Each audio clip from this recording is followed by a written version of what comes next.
Hi and welcome to our Plants vs Zombies 4 Easter egg video. First of all, of course, a spoiler warning. If you haven't seen part 4 yet, do that now because we will spoil everything in this clip. Our first little Easter egg is a sound effect for the robot we have here.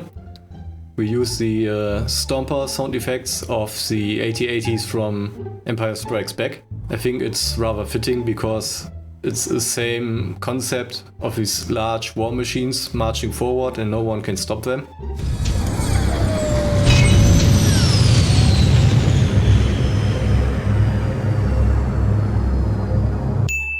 Here you can see the Bloom & Doom Seed Company logo for the first time. We also used it in part 3 in the background, and it will also pop up again in a few seconds.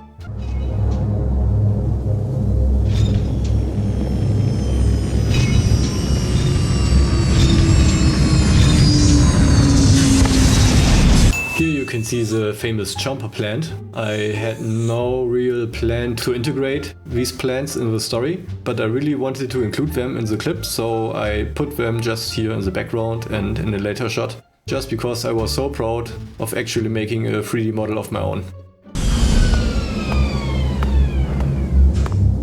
And again the Bloom & Doom Seed Company logo, and as you can see here we put the chestnut into the scene. It serves no real purpose, it's just a recognizable character and we really wanted to have him in the clip somewhere, so this was as good a place as any. This whole shot is one big Easter egg. The first one we start off is not really an Easter egg, but it's foreshadowing the end of part 4. As you can see, it hints at a walking pea shooter that we know from the Garden Warfare games. So this table is full of Easter eggs. We start off with the note from Plants vs Zombies 3. Then we have the YouTube stats from our own channel here as a book.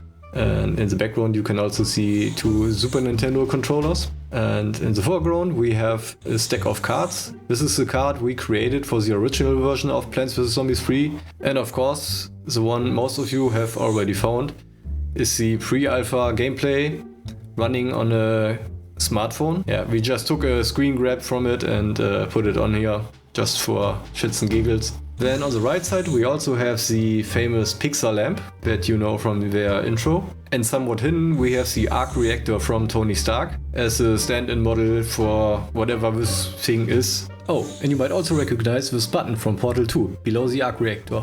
It just looks fancy and makes absolutely no sense.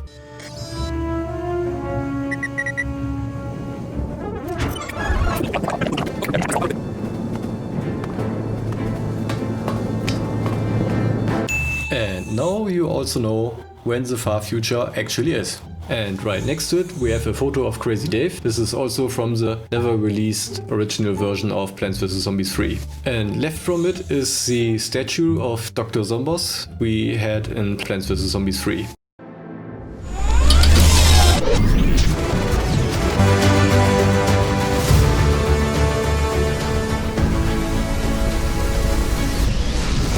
Here we have the game over screen.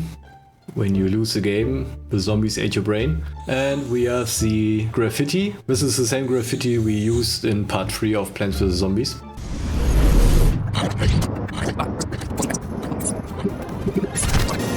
I have to travel to 2012. The time machine actually displays the month and year of the release date from Plants vs Zombies 1 and 2 when we jump to each timeline. Here we put some channel names and other fun stuff into the display. Also some birthdays are hidden in there.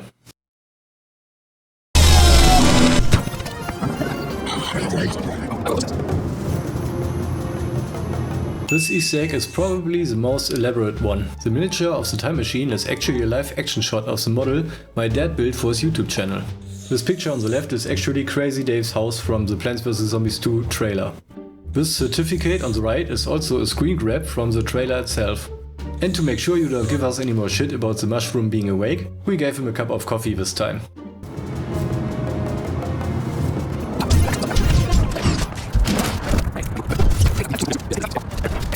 This is important!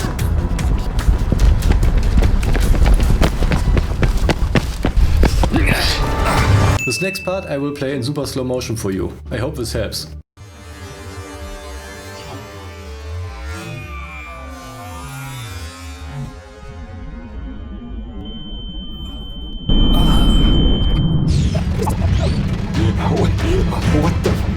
Before the engine failure, Zombo's original travel date was actually my day of birth.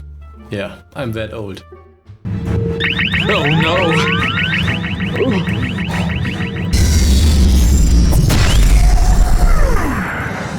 I know, this one is pretty obvious. Of course it's a reference to the movie E.T. We just couldn't resist.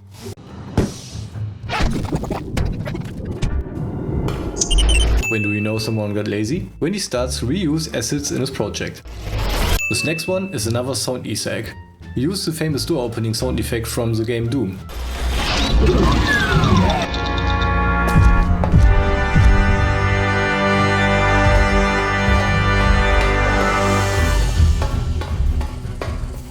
This is kind of an Easter egg. It's a Google translation to Latin and loosely translates to toxic plant that raises the dead.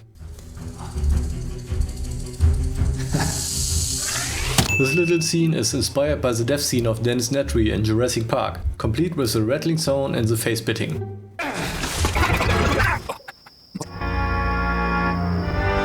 Most of the text on this ID card is purely there to make it look official. All we wanted you to read is the name Dr. Edgar George Zombos. But here's a bigger view at the full ID card. Enjoy!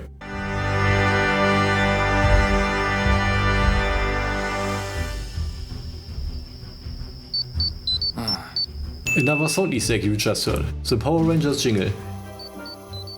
We used that same sound effect in part 3 and decided to stick with it as the official sound effect for this wristband.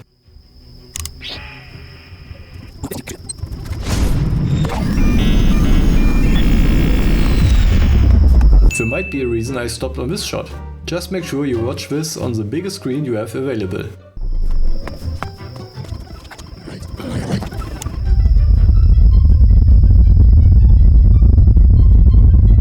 And our last sound Easter egg, Dr. Zombos' robot sounds very much like an alien from War of the Worlds in this shot.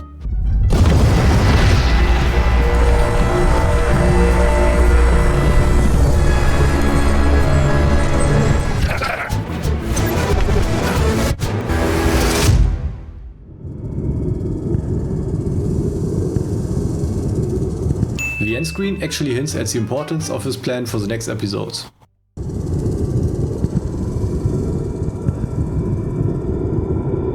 Okay, I think that's it. Although, my car actually made it into the movie way more than I had planned. Enjoy. I have a better idea. Hey, don't freak out. Here. Great. Just make sure that you're at the